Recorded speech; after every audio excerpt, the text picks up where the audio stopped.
I was of the school of thought that if you pursued your passion, the money would come. And lo and behold, it's like, but it's not.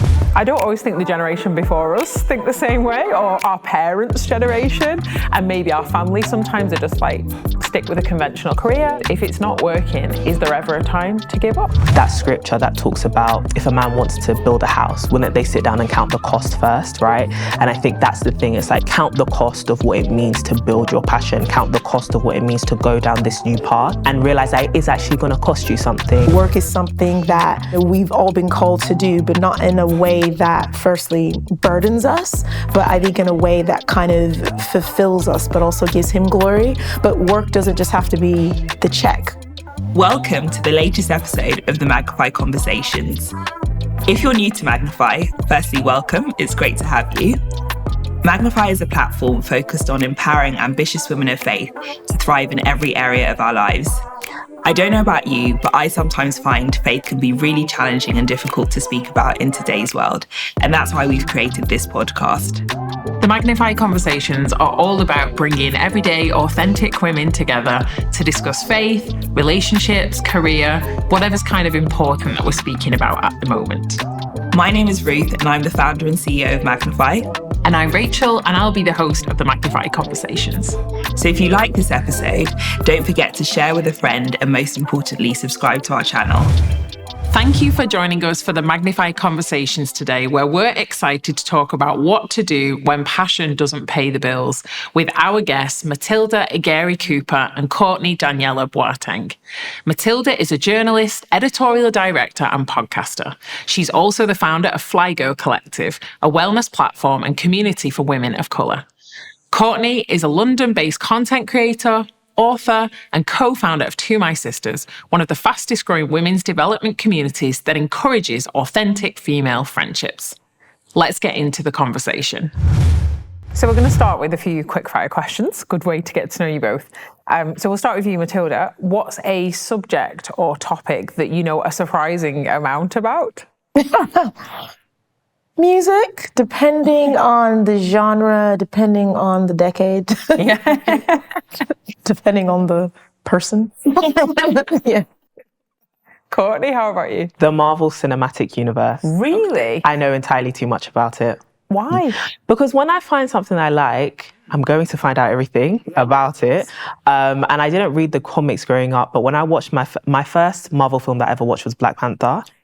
So you know how there was like this big stuff around it, and I was like, what is this like Marvel Cinematic Universe? What's the MCU? So like, what's the MCU? So I think like 8 weeks before my final exams that actually counted towards my degree, I was like, forget studying, who cares about that?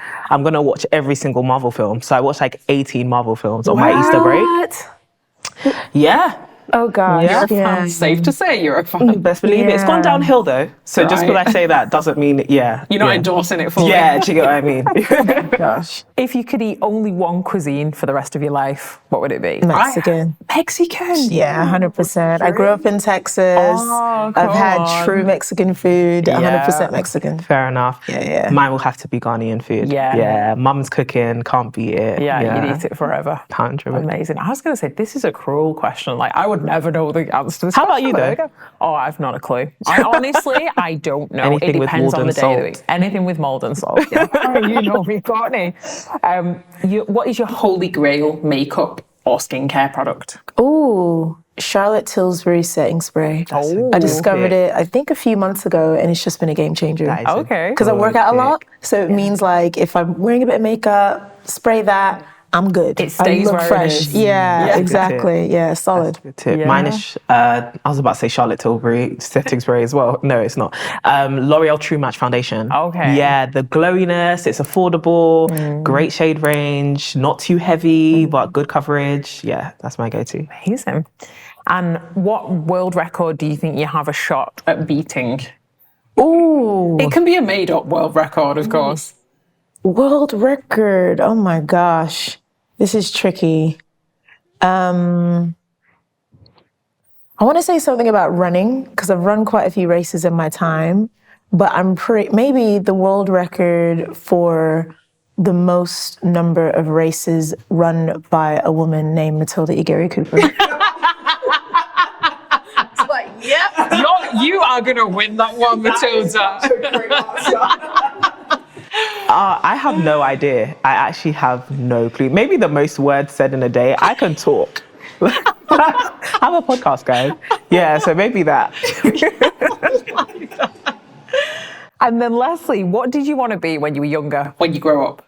If that makes sense. Funnily enough, I actually wanted to be a child psychologist. How? Yeah, and then once I discovered how long it would take to qualify, and I'm like, oh, I'm good at writing. I like music. Let me do the music journalism thing. Yeah, but yeah. That's good. I wanted to be an entrepreneur. Like, I actually just wanted to have multiple things going on. Yeah, because I just wanted flexibility in my life. On the vein of career and opportunities and doing what we love, we're going to talk today about essentially what do we do when our passions don't pay the bills, and all around career and enjoying our job and getting fulfillment in what we do or value in what we do. You know, does everything we do have to make money? Does everything have to be a side hustle? And I know you are both well equipped to have this conversation.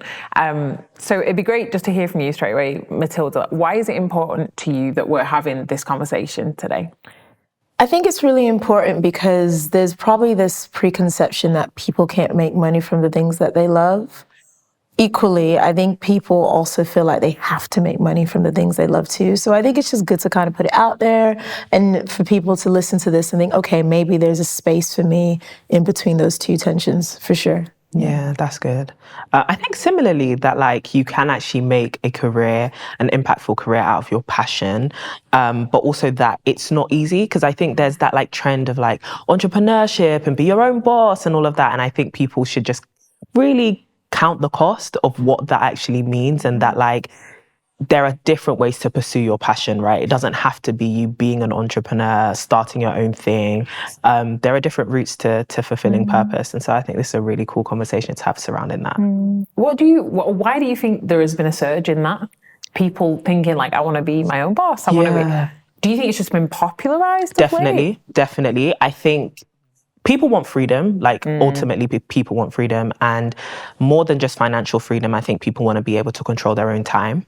And so I do get why it seems attractive to be your own boss. I also think because of like social media, you don't actually get to see the behind the scenes of what that means, right? So like, I'm my own boss, I work for myself, just looks like I get to go on holiday when I want, I make, the most money in my company, if that's the case.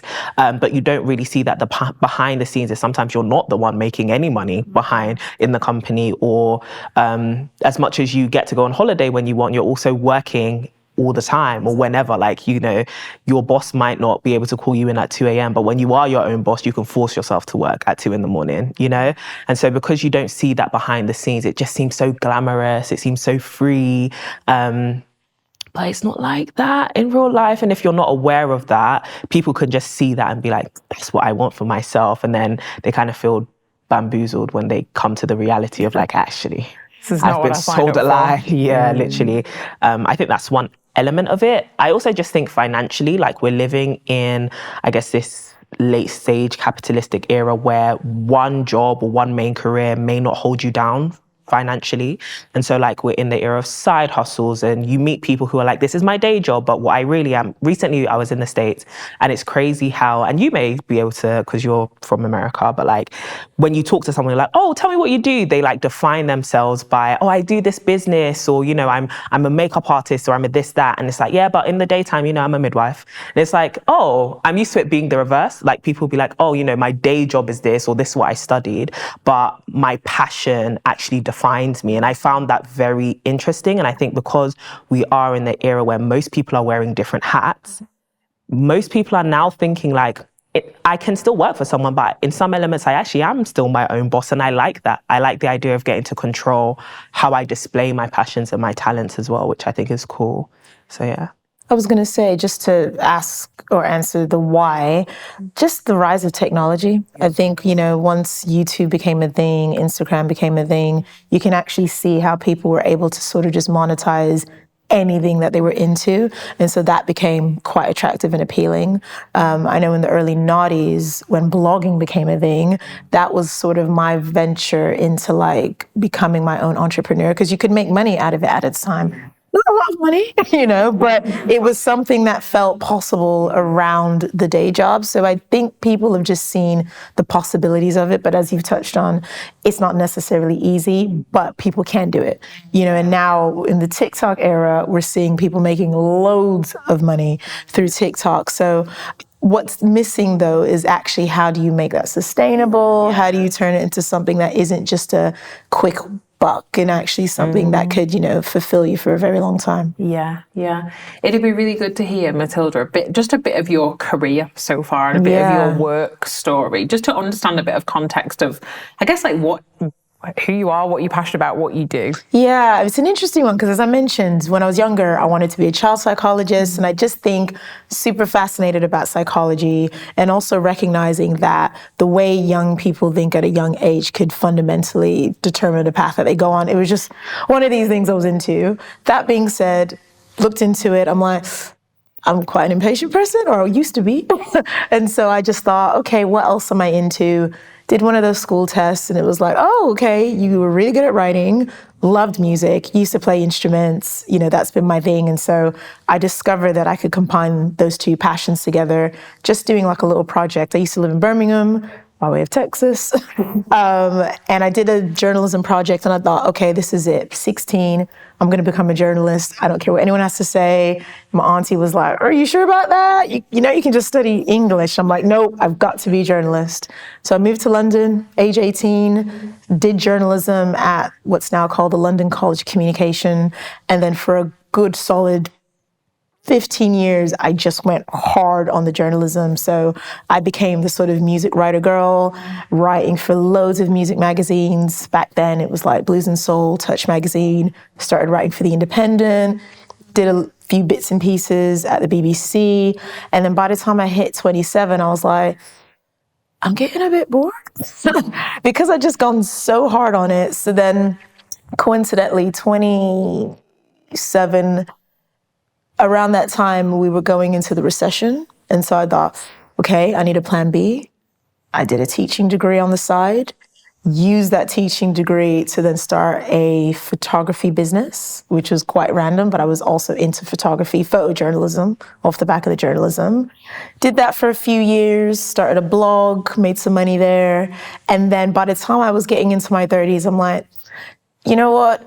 I need some stability. I'm doing like a lot of bits and pieces that I love and I really enjoy, but I'm also really broke. I'm not making a lot of money. On the outside, everyone's thinking, okay, Matilda, she got this really cool job. She's doing all these glamorous things. In the meantime, I'm like, but I'm actually struggling to pay my bills. So I decided to get like a real job, which ended up being at Time Out. And then from Time Out, that kind of took me on a journey into marketing to sort of where I've landed now, where I work at an advertising and marketing agency as an editorial director. Wow. So yeah, that was a quick whistle-stop tour, but that was pretty much a potted history of where I've landed. Brilliant. Courtney, how about you? What's your work experience been so far? Well, when I was 16, I got my first job at a hair salon. I was telling you this earlier. Yeah, I got my first job as a hairstylist at a salon, and it was really cool because it was only meant to last the summer holidays. Like I was waiting for my GCSE results, and I was like, you know what, making money would actually be cool. And so did that, and then just by virtue of my charisma, I ended up being asked to come back every holiday whilst I was in sixth form. So I ended up doing that for 2 years till I went to university. And when I got to uni, my mum was like, yeah, all this hair stuff, I know you're good at it. It's nice, stop it. Like, you're going to Cambridge, get your degree, go and work in law. That's now the plan. And I was just like, yeah, sure. And as soon as she left Cambridge and dropped me off, I was like, forget everything she said. I'm about to discover what I actually want to do with my life. So whilst I was at uni, a lot of people are going down like the very traditional routes of like consultancy, law, thinking about what it is they want to do with their, professional careers.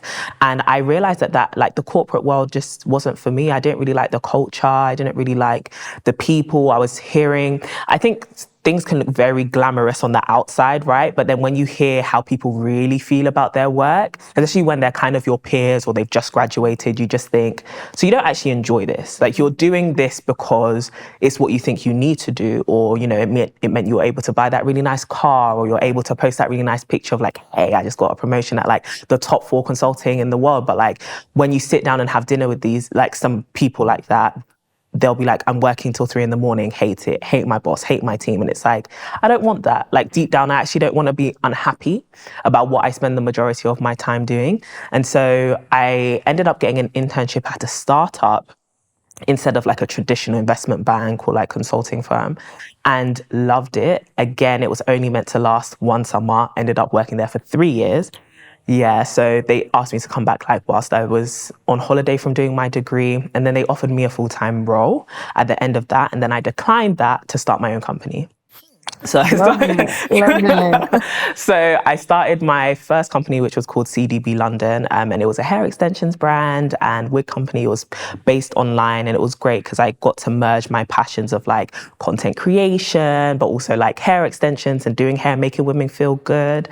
And I loved doing that for 3 years. And alongside like continuing to create content around like women's wellness, development and growth, I then got to 2021 and was like, similarly, I'm bored. Like, I'm bored of this. I've been doing this for 3 years since I was 21. And this is all I've known for my career. But now it's growing, and I don't think I actually have the entrepreneurial acumen to scale it. Like, I think I've gotten to the end of myself here. And because of 2020, the pandemic, like, things really boomed for me. And I was just like, this is such a good blessing, God, but I actually can't handle it. And I felt like I was having a bit of an identity crisis, like, you know, against all the odds and everyone's opinions of like, go and be a lawyer or go and do this hotshot Cambridge thing. I had decided to build my own company, and now I'm saying I've basically failed at it, or like I'm giving it up. What does that, am I admitting defeat? Were they right? Should I have gone down the corporate route? Because similarly, like, it was great. We made a lot of money. Like at 23, I'd made 6 figures, and it was like, yeah, I've done it. But at the same time, I was like, I'm always burnt out. I'm tired. I don't see my friends. I've said no to so many like birthday dinners, and people are beginning to not like me as a person, and I'm beginning to not like myself. So this has to stop. So at the end of 2021, I took the plunge, like quit that and just focus on being a full-time content creator. And a year prior to that, I had started a podcast with my best friend called To My Sisters. And we had started it in my childhood bedroom. And after like a very impressive year, we were like, ooh, maybe we could actually we should take this thing seriously. So we got an apartment together and decided to focus on just growing the sisterhood. And it meant that my time was freed up now and I could actually do what I wanted to do. And so I went traveling for a year. I went to like 12 countries in like 1 year. Girl, I tried. I went traveling, and I really focused on my wellness as well, because running my own business, I had driven myself into the ground. And so I was just like, let me take care of myself. Let me sleep 8 hours a day and, you know, do that gym thing that people talk about. And I did, and I was thoroughly enjoying it. And that takes us to now, and on that like gap year and growing To My Sisters as a digital sisterhood community, focused on I've been focused on content production, events, retreats for women, and really like, it's funny, I was applying for something recently and I had to write about myself on my journey, basically this question you've asked me. And it's crazy. I realized that everything I had been doing behind the chair as a hairstylist, pouring into women, speaking to them, because when somebody lets you do their hair, they unfold their whole heart and life to you. It's therapy. And I was doing that for women whilst I was, you know, doing their hair, brushing their wigs, making them look cute. And then God kind of put me in a position to just do that behind a microphone. And I do the exact same thing that I've been doing since I was 16. It just now it's amplified to women everywhere, which is really cool. What a story. But you left, so you left what I imagine was a secure 6-figure job at 23. Yeah. So talk about passion, you know, was your passion paying the bills? Oh, when absolutely. You made the jump? Absolutely. At that point. It was. And you know what? I'm like, all about making calculated risks. I think like it would be reckless to be like, oh, I just got bored of my job and I left. Like, you just left. I was 23, I was making a good amount of money, which meant I had a good amount of savings. So when I made that leap so that I could have breathing room to figure out what's my next step, I actually had breathing room. Like there weren't bills on my neck. I wasn't super scared. I think the biggest issue was now like I said, an identity crisis versus like, I'm not gonna have food. But then even with that, like I always knew I had the option to go back to my mum's house if I needed to and things like that. So I always think like, take your circumstance into consideration. But my passion was definitely paying my bills. And I think that was more so because I didn't just see myself as a hairstylist, or I didn't just see myself as a content creator. I saw myself as an entrepreneur. Like I think about business models. I think about revenue streams. I think about like operating costs. I think about these things that will make my passion sustainable. Because it's one thing to be passionate about something and then it's another to put your sustenance on the line. And for me, it just has to make sense. If not, it's a hobby. And it's good to have hobbies. Like it's actually really good to have hobbies. It's good to have side hustles. Does it have to be a full-time job? If you don't understand the business element, then it won't be a full-time job. It will be a burden. It will be tough. And so, my passion was paying the bills, but because it was more than just a passion, it was now like a strategy. Nice. Was there a difference for you, Matilda? Oh, just yeah. in your... 23, six figures. What? I tried. I didn't mean at that level, but we can go there if you want to. I mean, at 23, I mean, what was with my story, I guess what was great was I was getting opportunities that I never thought I'd be able to get. So whether that's interviewing celebrities, traveling around the world. But when it came to the heart of what I was doing, the thing I really loved about my job was talking to people. And fundamentally, some of the passions that I've explored later in life is very much geared at that. But in any case, when it came to what I was earning, it was just like, it just wasn't adding up. And I was of the school of thought that if you pursued your passion, the money would come. And lo and behold, it's like, but it's not coming. And I think because in my heart of hearts, I'm a creative, didn't necessarily have the business acumen, it just got to a point where I'm just like, okay, this isn't really adding up. So later in life, I started to recognize, oh, I have transferable skills that I've sort of built through this journalism path that I can kind of put into this space, AKA marketing, and suddenly I'm getting paid 3 times as much. And I think it was just recognizing that even if you really love something, at some point it has to kind of make sense for it to then eventually sustain you. But there was like, years where I was literally living hand to mouth. But again, because on the outside, it all looked kind of cool, it was fine. That being said, when I started, there was no Instagram, so I didn't have to really front. It was just like, you kind of saw my name in the paper and you can assume whatever lifestyle I may have. But, once Instagram started to come into play, that's when things started to level out financially. And I was just building my financial acumen. So naturally, the passion, it probably changed direction a bit, but I could still balance that with making money too. Yeah, and was that quite a fulfilling time of your life though, in your 20s? So even though the finance wasn't where you wanted it, or where it could have been, and where right now, I guess where it is now further down the line, do you still find that quite a fulfilling time? I mean, I loved my 20s. Like, I'm really proud of the fact that I went ham, because I feel like that's a time in your life when you actually can. You have more energy levels. You're just all, you haven't been affected by people's doubts and deferred dreams. You're just like, this is the time when I can go hard. I mean, thankfully, I still have those passions for the things that I'm into now, but the energy levels have dropped. My knee's a little bit funny. Like things are harder to do. It's like, I genuinely want to go to bed at 10. Like, to think there was a time in my life where I'm like 3 a.m. It's like, don't matter, I'll still do this interview, So it was fulfilling for where I was, but I also think there's a real wisdom in knowing the seasons that you're in as well. And I think as you start to get older in life, you do start to make certain decisions. So alongside me sort of pursuing my passion was this real desire to kind of get fit, pursue my wellness, and actually use that to sort of amplify me and ignite what I was doing. And then I've gotten to a point now where it's like, look, yes, running, being high on adrenaline can help me in my passions, but actually the wellness and fitness has now become the passion. making money, great, but be smart with what you make. Like I was saying to a friend the other day, we were just having a conversation. How much do we really need? Like, what do we actually need? Like, you can stack up cash and buy the house, buy the car, but when it comes to actually what we need, what is that? And so, kind of bringing in faith, it's kind of like, God only really promises to give you what you need. And that's kind of it. Everything else is a nice to have. And so that's kind of where my mind has shifted as well. Do you think that's come with age and maturity then? Oh yeah, life lessons, and also circumstantially, as I was getting older, for instance, my brother, he got married, he started having kids.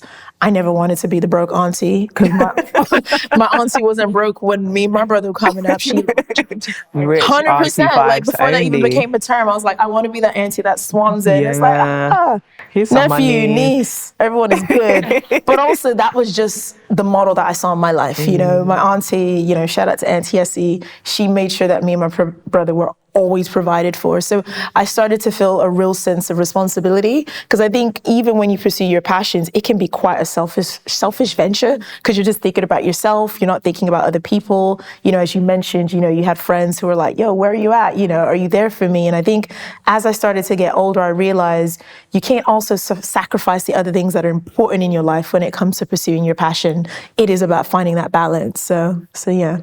And can you now, looking back, pinpoint a bit of a transition time between doing the music journalism, like loving that, okay, you were broke, but it's like this I love this is what I'm doing, towards you starting to think a little differently, like, okay, I still love these things, but financially this is becoming more of a priority to me. Was there a moment, was there a time, was it just a season of life where you began to shift? Maybe all of the above, because I think the other thing to factor in is just the changes happening in society, social, economic changes. The music industry in of itself was starting to decline.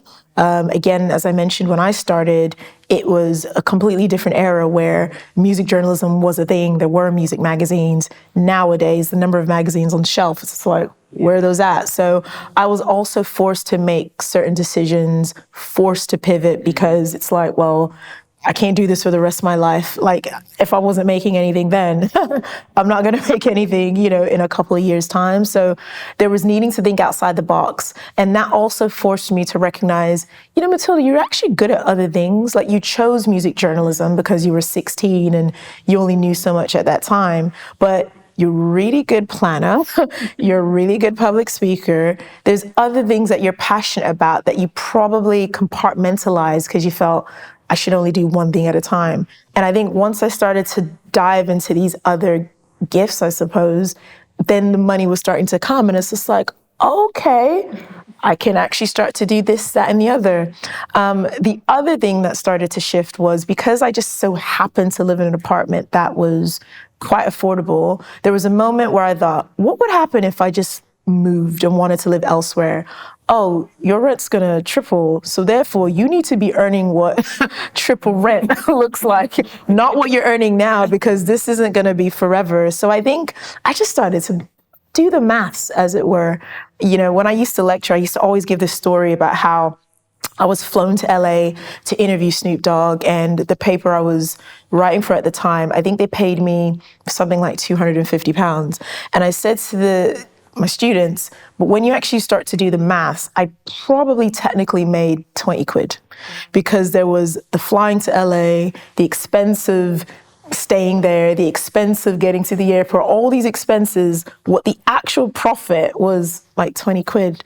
And that's when I realized, yeah, this isn't adding up. Sure, I get the kudos of saying, I interviewed Snoop Dogg, but he made more money from me, the interview, than I made having the kudos of interviewing him. So I think I just started to put two and two together and realize, nah, something's got to shift. And thankfully, I'm a smart person. So it just meant that I can start to, make the right decisions. Yeah. Courtney, we were talking earlier just about how lots of people today are interested in the idea of entrepreneurship and pursuing their passions. That maybe means being their own boss, starting their own business. I don't always think the generation before us think the same way, or our parents' generation, and maybe our family sometimes are just stick with a conventional career, stick with something that we already know is sustainable, we're not having a go at this kind of thing. What was the reaction of people close to you? I'm thinking maybe more so family, when you decided, do you know what, I'm not going to be a lawyer, or I'm not going to work in this sector. I'm going to do something completely different. Yeah, so I am just in Gen Z, like I'm in there. So I think when I explain that to people, they're kind of like, oh, it makes sense. Like you know, you don't have any fears. But I think like, oh, you're ready to risk everything. But I do think my parents, by virtue of not really understanding, and most people don't understand like how you can make money from the internet, we're kind of like, okay, you're saying you don't want to be a lawyer. We can get over that. But what you're saying you want to do is the problem, because we don't understand how you make money from that. Like till now, my mum will call me and be like, how's work? And I'm like, work is going really well. And she's like, that your work? I don't really... Yeah, so explain to me, like, how are you? Yeah, and I'm like, Mom, you know what? Don't worry, I'm okay. Like, I'm doing all right. And I think as long as they knew that I was going to be okay, thankfully, like, I really do thank God that my parents and my family in general were very supportive of trusting my character and trusting that I would make a calculated risk, but also that I had some of the foundational things, right? Like, am I a hard worker? Can I at least be self-disciplined enough to say if I have to work on something, I'll get up and do it? I think because they were able to see my diligence, they were kind of like, you know what, whatever she applies herself to will actually work, and that's fine. And I do have wise people around me who would sit me down and be like, what you're doing isn't working. But I think I'm also, thank God, like quite self-aware enough to be able to catch myself on that. But there have been times where there has been a bit of tension, especially I'd say like extended family, because I think people have expectations of what they think you should do and what they think is prestigious and what they think will give you security in the future. And I think it comes down to what's everyone's priorities here, right? So some people prioritize, do I have security for my children? And I love that you mentioned like being in your 20s. I think if I had these passions and desires, or the ideas to do some of the things I've already done, but I had children, I wouldn't have done them in the same way. Like I was 21 at the time. I'd just left university. I was still living at my mom's. And it was just like, I can actually take this risk on myself because, like you said, I can afford to be selfish. And it's the same thing with even traveling. Like at the time I was like 25. I can do this. You get what I mean? Like if I go broke, it's fine. Got some time to build myself from the ground back up. Go and do a master's or something, you know? And so because I could take those risks, I did. And I think that was something I constantly had to highlight to people that, you know, I don't actually have dependents. I don't have anyone that I have to think about. So I need to make use of this season now. And I think once I explained that to people, they understood that, okay, she'll figure it out at another stage. You know, maybe when she gets to 27, 28, 29, she'll get serious. And thankfully, I'm not there yet. So I've got time, and I've got till then to prove myself. Yeah. It's our privilege to have these meaningful conversations, and we hope you're enjoying them. As a registered charity, it's thanks to our generous donors and partners that we're able to bring the Magnify conversations to you, and we know there is so much more ahead. If you've been impacted by any of the chats we've had with these amazing women and want to continue seeing them, why not consider supporting us? You can find out how to by visiting www.magnifycollective.com/donate. And then financially giving in any way you feel led to. We're so grateful to you for being with us in this season, and we hope you find real value in this episode. What kind of sacrifices? So I'm thinking especially with two of my sisters, and the last like year or 2 years for you. We talk about the things that we see that look amazing. I can travel more freely. I'm my own boss. Like I can do this. I've got this. I can afford to do this or whatnot. What kind of sacrifices, like real talk, have you had to make? Yeah. So I think when you do decide to pursue your passion, you realize that like you have to get this going yourself. You often don't have the chance to like maybe hire people to help you, especially with entrepreneurship. Like being able to hire a team is something we haven't been able to do yet. And it's just like, okay, so all of this stuff has to be done by me. And there are times where, as much as I'm passionate about it and I love the work that I do, it can get tiring, you know? I think also when you're doing something you're really passionate about, your heart's in it. And so when things don't go well, it's not just a financial blow. It's not just that's sad that didn't happen. It really does hit your self-esteem a bit. Like there are some things that I really want to see happen for TMS. And it's like when it doesn't happen, which actually it's been very few times, but when it doesn't happen, it's like, damn. what does this mean? Like, why? And I think it's just because you're so in love with what it is that you do. I think another thing is I work with my best friend and I live with my best friend, and now we are best friends, do you know what I mean? And we're business partners. And so it's also like that sacrifice of not only am I building something I'm very passionate about, she's building something she's very passionate about. And I have to serve her not just as a co-founder, but also as a friend. And that has just required a different level of humility. And I think leading this sisterhood community has definitely taught me that like we have to lead by example, and not just the example of women, like being an example to women or an example as a woman, but being an example as a sister. And being an example as a friend. And what does that look like to not just prioritize yourself? Because like, as much as I'm in my selfish era, if I've committed myself to building something for women with another woman, I am actually committed to that as well. So there's a degree of selflessness that then comes into it, which is in itself a sacrifice. Because I mean, you've seen me like, even on this shoot day, I'm like editing and I'm, sending information out because I want things to be great. I want to deliver. And that's just what you do when you pursue your purpose in general, you have to start making a lot of sacrifices. Like that scripture that talks about, if a man wants to build a house, wouldn't they sit down and count the cost first, right? And I think that's the thing. It's like, count the cost of what it means to build your passion, count the cost of what it means to go down this new path, and realize that it is actually going to cost you something, right? Because so many times we think about what can I gain, but actually it's going to cost you something, right? It's going to cost you time or money or effort or your ego or, people questioning whether you're making good decisions and maybe not believing in you. And are you ready to pay that price of not caring about people's opinions or your money not being where it should be, or now competing with your peers or feeling like you have to compete with your peers? Are you ready to pay the cost? And that's just something that I've had to revisit quite often. Sometimes the cost has seemed quite high, but I think when you realize God is with you, there's always a price that you can pay for it. Yeah.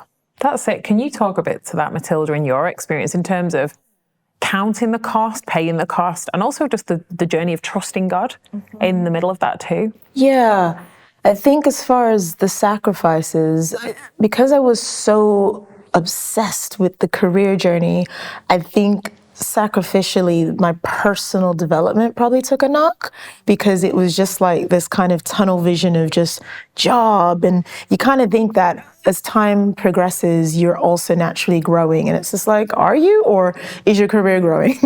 How are you as a person? Do you know yourself better? Do you know your likes, your dislikes? How's community? How's church life? How's everything going on?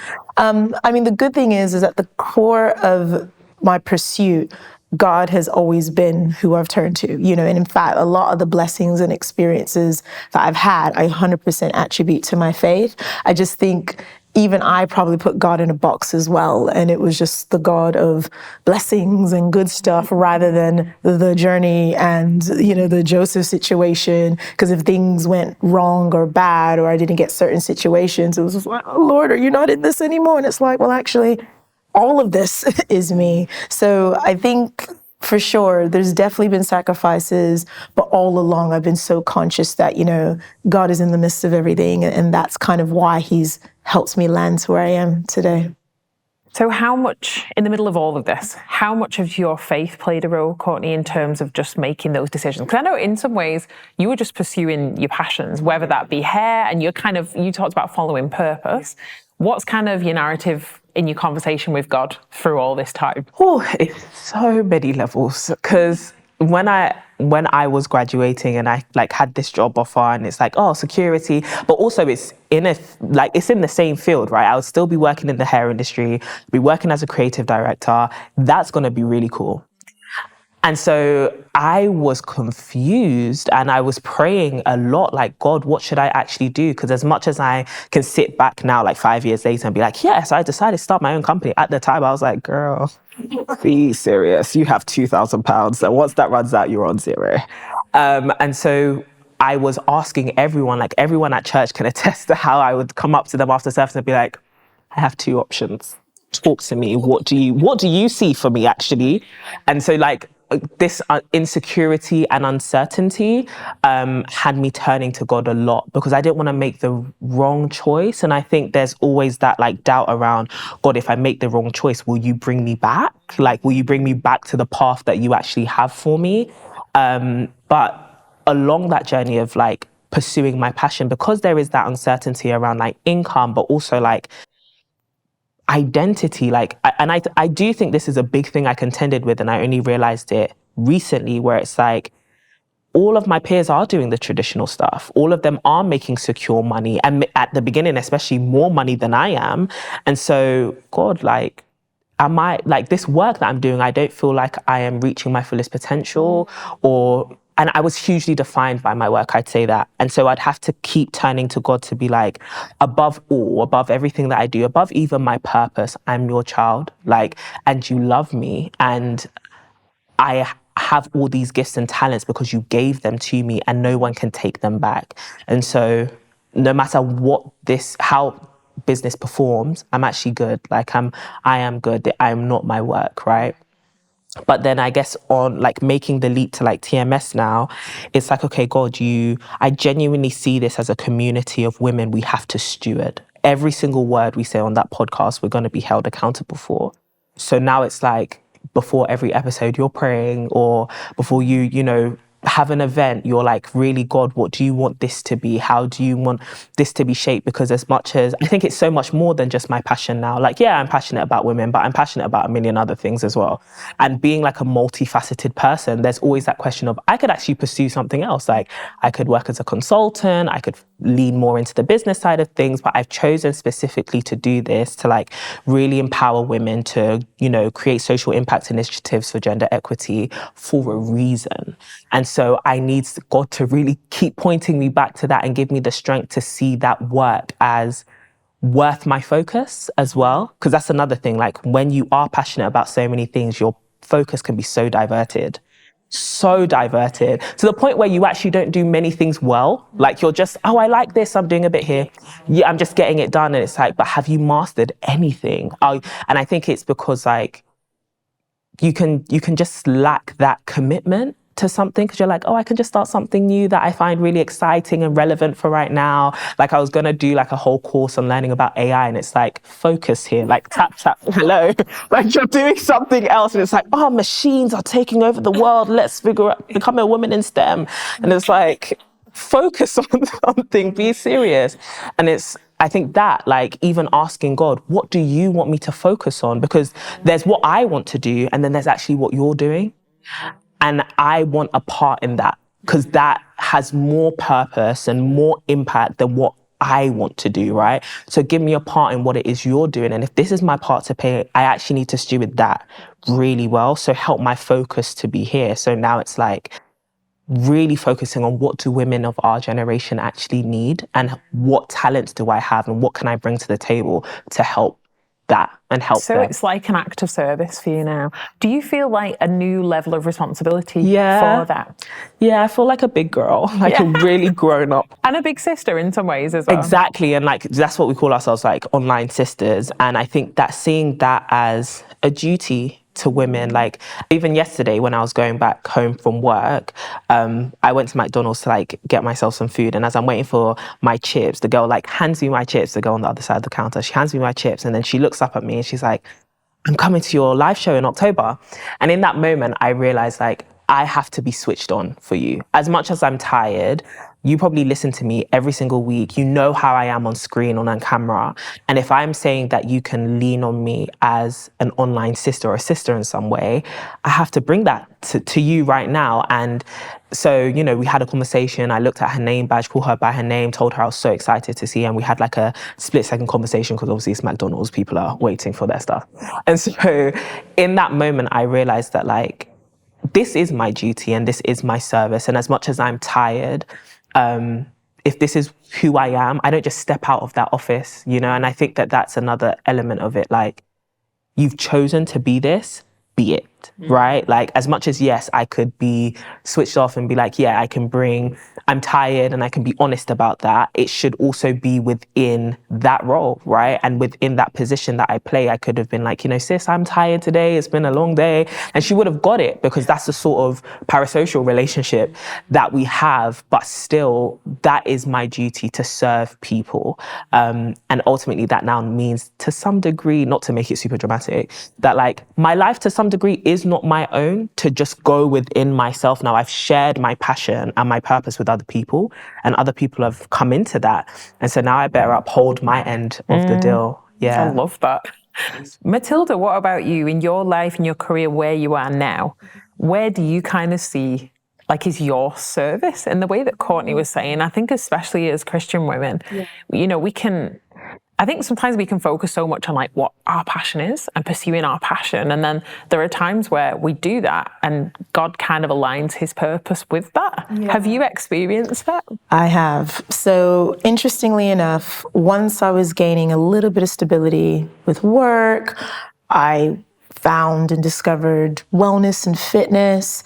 I had a bit of like a light bulb moment, and it was, how can I empower other women like me to sort of discover wellness and fitness and the benefit it could have for their life. And it was very much inspired by a friend, church friend, who started this group called Ruby Road, where she's brought together women who were sort of high-performing professional women into this network. And it was really just like a nurturing space. And I thought, oh, what if I did something like this in fitness and wellness? So my service then became me not just being a runner and doing marathons, but actually teaching women how to run and how to pursue a fitness and wellness lifestyle. So in 2017, I trained to become like a run coach. I then started this collective, a platform and community called Flago Collective. And the purpose of it was simply just to kind of pay it forward and sort of take women on this journey that I'd gone through, where I needed something to help me with this career journey. Fitness was that.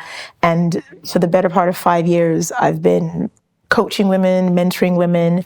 And in the last few years, I'm like, okay, how can I really start to do a little bit more? How do we expand it beyond fitness and just help women just thrive and be well? So a lot of what you're saying that you've been doing, I'm like, wow, I'm actually starting to do that too. I'm like, I want to do retreats and I want to do all this stuff. And I started a podcast last year called Finesse Your Wellness, which is about, again, just taking all the lessons that I've kind of learned and just kind of giving it there for free. And so that's been another way of kind of pursuing my passion, not really thinking about, well, what does it benefit? What's the benefit for me and how can it benefit other women? And I very much feel like that's just God kind of taking me on that journey, because it's just been so organic, and the fact that people really love it and they're engaged with it. I'm like, okay, let's see where this is going to go. I do think that's an element of like pursuing your passion. Sometimes you don't even do it intending for it to be anything like really big, but once you do it and you see how much like energy it gives you and how much you love it, and then other people latch onto it, you're kind of like, let's make this a thing then. Okay, cool. Like, make a website. A logo. Okay. Literally, yeah. I love that. I love a good get a logo, buy a domain. Now we have a company. We are a thing. We are a thing. Made an Instagram page. There we go. We're in business, boys. Yeah. This is happening while you are still in your conventional career as well, right? Alongside. And Courtney's in her 20s. How old are you, Matilda, if you don't mind me asking? 42. Can you imagine? No way. Yes. So you're in your early 40s. Mm-hmm. And so, yeah, you're kind of in different stages, seasons of life. And this is something for you that's now like gathering momentum, Flago Collective and everything that you're doing. What are your thoughts kind of around the thing of everything having to be a side hustle? Because of course that's not what's happening in your case. You've just like started to pursue something that you love, that I guess God's entrusted you with something. You're starting to see like, this isn't just about my passion. This is developing into, how do I train and equip other women to be healthy, to live well, and actually teaching them to run and do something really practical. What are your thoughts around that need for everybody to have kind of a side hustle at the minute, beyond the finances? Because it makes sense that, we were talking earlier, it makes sense that, yeah, just sometimes the numbers don't add up, and it's like, we've got to look at what do we monetize, how do we do that? And I love that. I think that's really important. But what about just really pursuing a passion and loving it so much and the money not actually being the bottom line? I mean, that has been Flygo Collective. You touched on it earlier that, if it doesn't make money, it is a hobby. And so Flygo Collective has been a hobby that, there's been aspects that I've been able to monetize to some extent, but it has very much been me pouring into it. But I'm also at this unique sort of crossroad where I'm like, actually, what would happen if I was to put more into this and actually give it a little bit more structure, get a team around it, and actually take it beyond its limitations? Because I've been able to do so much so far, and I've been able to do it. And you said something earlier about, but is it excellent? And see, people would look at it and be like, what are you talking about? But I'm like, yeah, but that's just me doing it. Imagine if I really did it. Like, imagine where that could go. So I'm kind of in this world now where I'm figuring out, okay, what could that look like? How could I pursue that? But at least I still love doing it, and there isn't this pressure to make money. There isn't this pressure to turn it into a thing. I think, again, that will quite happen organically. Also, the joy of my life stage means I do have that freedom of, I can do the day job, I can have something on the side, and the two things can work in tandem. And actually, it was the day job that inspired me to start a podcast, because my boss was just like, you've got like a really good voice, and have you thought about broadcast? And I was like, well, actually, I was thinking about a podcast. And he was like, just do it. And I kind of did it, and it's a thing now. And so I kind of feel like people don't need to have a side hustle, but I definitely think there is something about just pursuing something that you love. It doesn't have to be a big thing. It could be a small thing. It could be a hobby, whatever. I just think there's something quite fulfilling in just having a life that isn't just defined by your job and how you make money. I don't think that's how God created us to be. Work is something that, we've all been called to do, but not in a way that firstly burdens us, but I think in a way that kind of fulfills us, but also gives Him glory. But work doesn't just have to be the check. Work could be our passions. Work could be serving other people. Work could be changing culture, having an impact on society. So I think just reframing what we think work is and how we make our money and how we find fulfillment is really important, rather than just saying let me just have a thing on the side. Because you have to really love it. You have to, for it to be there and it exists, it has to be something you're committed to in some way. Courtney, a question for you. And I'm interested just from your experience. Obviously, TMS is going really well, and you've had a lot of success in different things in the last few years. Sometimes we try things and it doesn't go well. And when we think about when we rely on it financially as well, it's super important. It's not just a hobby, as we say, where it's kind of well, I'll just leave that one to the side and I'll try something else. When we're trying to get financial sustainability from something, I guess my question is, if it's not working, is there ever a time to give up? 100,000%. Yeah. Oh, yeah. Because, and it's great because things can transition from being side hustles and work to being hobbies, right? I still love making a good wig every month. It's nowhere near the frequency we were doing it before. And I think that for me has been a great way to just still do something that I really love, still make someone feel really good, but I do it for friends and family. And there's no stakes. It's great. I do it in my own time. I'm not thinking about customer service relationships. I'm cool. The pressure is off my head. So I get to do it and actually enjoy it again. So I think there's a level of if you're not enjoying it anymore, if it's becoming really tarsome and it's affecting your mental health, your physical health, let it go. It's okay. We are not what we produce, right? What we produce is a fruit of us. So if you end that, it's not a sign of you ending yourself or you being a failure or anything like that. Again, if it's not making financial sense, you have to be honest with yourself. Because oftentimes we aren't honest with ourselves about whether this, when you break it down, is actually working. Like what you said about interviewing Snoop Dogg. When you actually run the numbers, it's not 250, it's 20. So be honest with yourself about what it is. And I think even for myself, we were performing really well, but when I looked back at the numbers, I was like, this isn't sustainable. This is not a sustainable model. If we get more orders, we're going to start losing money. So let's stop. Do you get what I mean? There's this thing called the sunk cost fallacy, where it's the more you do something, the more you feel like you can't give up on it because you've done it so much, you've invested so much. And it's like, but you're actually losing more by continuing. You need to let this cost sink. Like you actually need to stop it. And then you'll realize that you're a lot lighter and you're all the better for it to now move forward in a better way. And so don't be afraid to let things go. I think that the beauty of pursuing your passion is experimentation. You get to experiment, you get to work on something and be like, I like that, or actually, no, I didn't like that. It didn't, manifest in the way I thought it would, And so it's great to just start it and be like, nah, I'm not doing this anymore, And that's great, especially when it is just a passion and it's not a full job, because sometimes when you have jumped, like there's this concept of like, take the leap into it. And it's like, actually, when you do take the leap into it, this now becomes your home, And if you can't leave, like you can't just leave easily.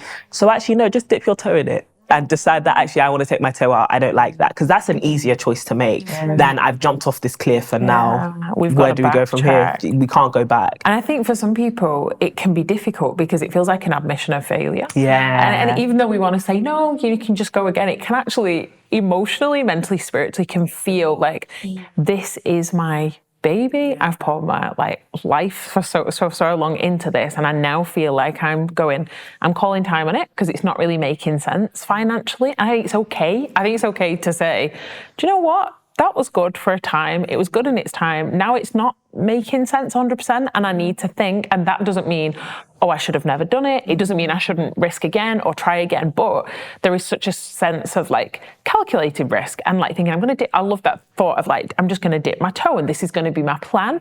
And maybe without being too rigid, just being more strategic. Yes, that's the key. You have to be strategic with it. I think the other thing is you can always stop.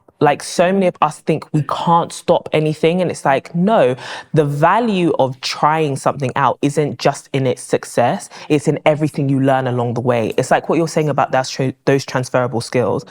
On paper, technically, my first company failed, but I wouldn't be able to build TMS if I didn't do it in the first place, right?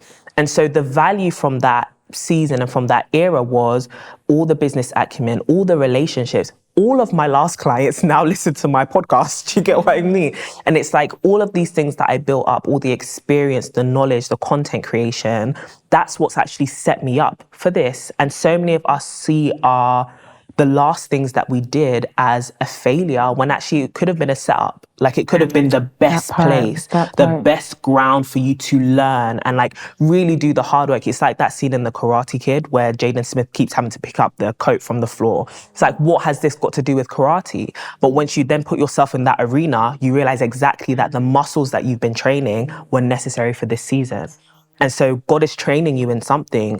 Don't despise these days of small beginning. Don't despise this training ground because you actually don't know what you're going to fight. It's like David, lions, bears, and then Goliath, And he must have been thinking, God, stop sending these animals. I'm just trying to tend to these sheep. And it's but it's sheep today. It's people in 10 years, It's a nation in 10 years. And so, don't despise that. Yeah. There was something I wanted to touch on when you mentioned failure, and I think it's so important that we reframe what failure is and what that looks like and feels like. So one of the reasons why I became quite obsessed with running and why I wanted to show other women the value of running is because firstly, running is hard. And I remember years ago, someone said to me, running doesn't get easier, you just become a better runner. And when you participate in any sort of race, whether that's a 5K, 10K, I've done marathons, there are times in that race where you will feel like either giving up or it feels really difficult, but there's always a finish line. And so you never necessarily know how you're going to get to the finish line. And there's actually a beauty in going in that journey because there's so many lessons that you learn along the way. And even myself, I'll always want to run the perfect race, but there's no such thing as a perfect race. You don't know what's going to come along the way. I mean, me and some of the girls from Fly Girl, I think we did London Marathon a couple years ago. And it was the first time I stopped in a race. And I was like, girl, but we're going to get the finish line. We're going to get the medal. We're going to get to the end. And even though I think we make the mistake of thinking that success is linear and it means that it's perfect and there's never any hiccups. And I think we actually have to start embracing what we think a failure is. It's a moment, it's a diversion, but we'll still get to wherever God is taking us to, you know? And sometimes it's our pride that makes us think that something, you know, hasn't worked out. And I'm like, but did you realize you were able to do X, Y, and Z? And, you know, a friend had to kind of put me in check. It's like, but sis, you actually still ran a marathon, you know? Like, forget the fact that, you know, you didn't run it in the time that you wanted to, or you stopped, or it was really hard. It's like you and, you know, Eliud, you have the same medal. So, and there's only a percentage of people in the world that can say they've run marathons. So I think in the same way that if we try something, it doesn't work out, at least you tried. There's some people who won't even get to the starting line in the first place. And I think often our failure, because although we say we are not what we do, and like we're more than that, we attach so much of who we are to what we do. So it can feel like I'm letting a part of myself die now if I leave this to one side, or if I don't complete this race, I don't make this deal in the same way that I had planned in my head that it was going to go. I'm really interested for you, Matilda. What are some of the like muscles or the skills that were built for you in those times where you're doing like music journalism that now you call on all the time? Ooh, people skills.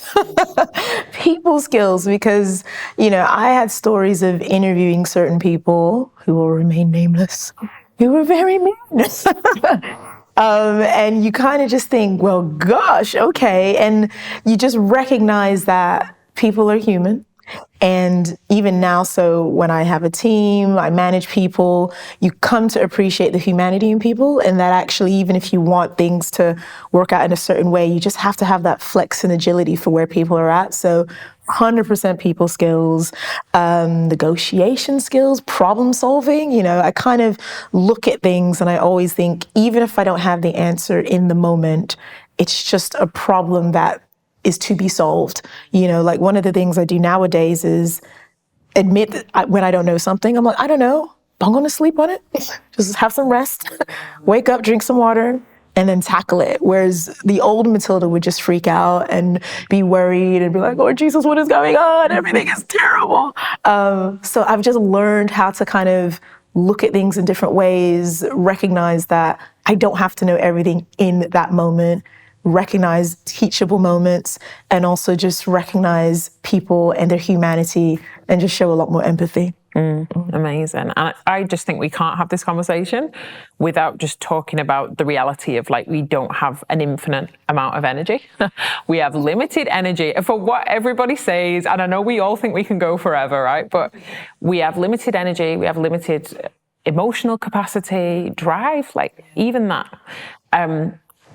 And where does like rest and is balance a thing, you know? Is it blend? Is it balance? Is it ebb and flow? I'd love to hear your thoughts on that, Courtney. Oh, it's so funny. We did a TMS episode on this, and we're talking about how we're not superhumans and we're not gods. And it's so easy to think you can play God when it comes to creating the life that you want.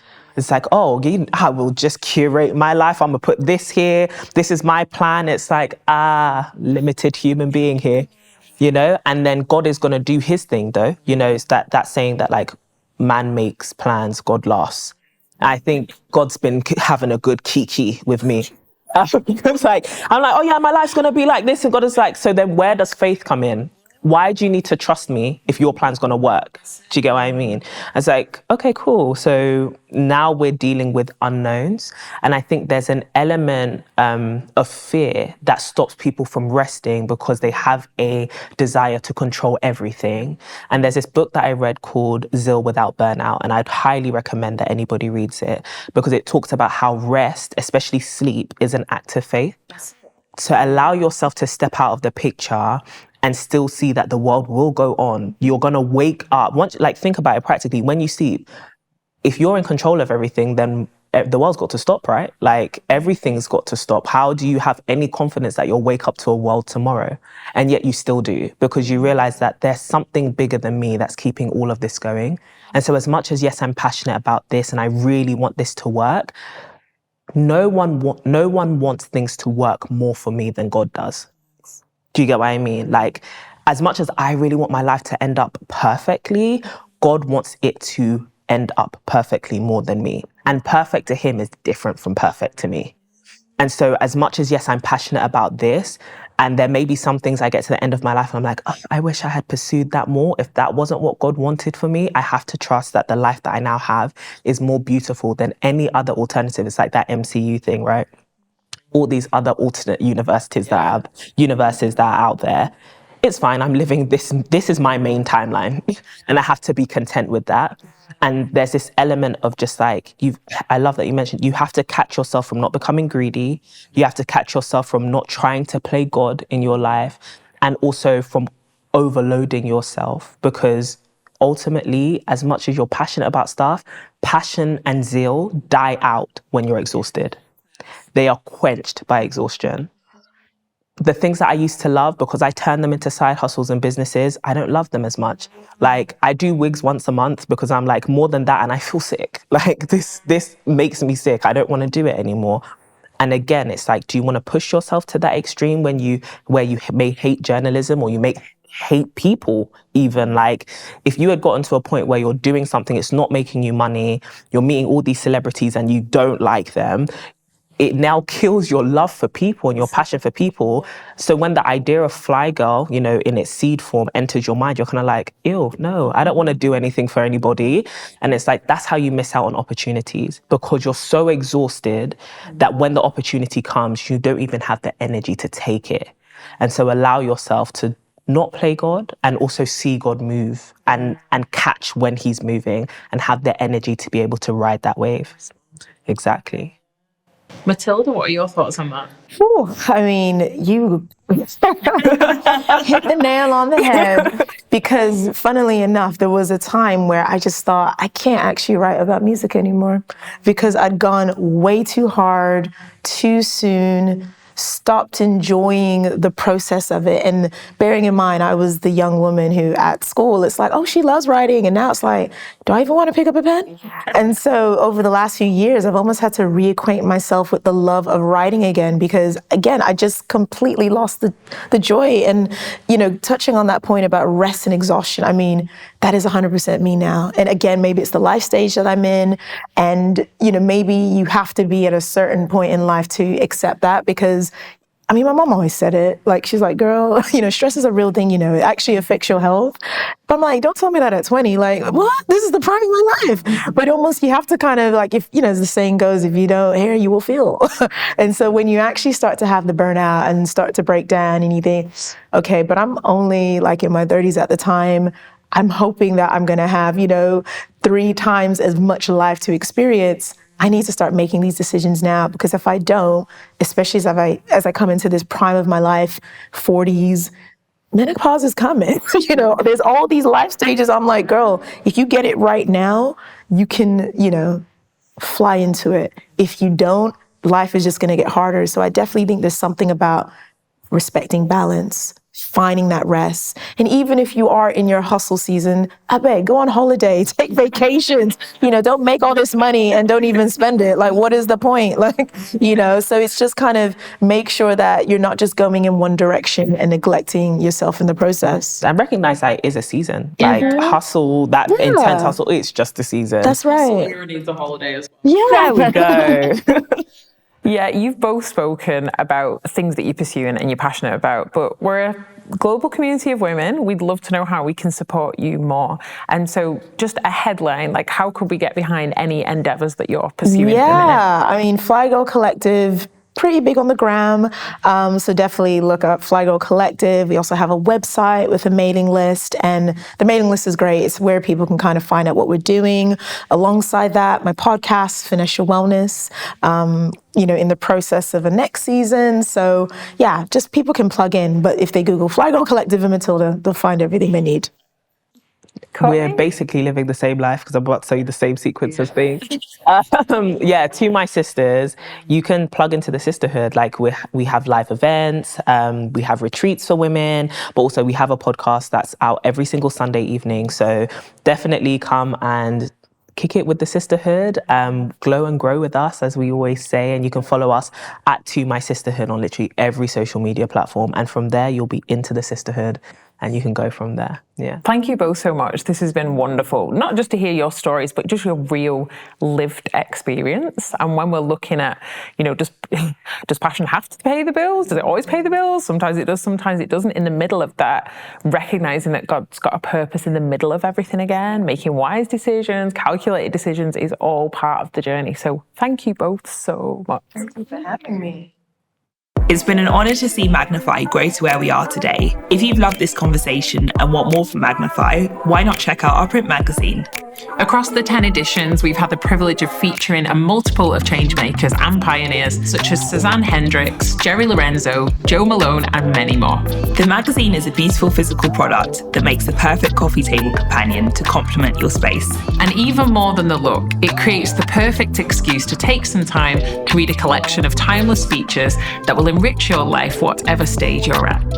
Head to magnifycollective.com/shop to purchase your copy now. The Magnify Conversations mean so much to us as a team. It really impacts us every day and encourages us so much when we see your comments, your DMs, and to know that these conversations are truly making an impact in the best times of your life, but also challenging, is such an honour. We hope you've enjoyed today and we can't wait to see you next Monday.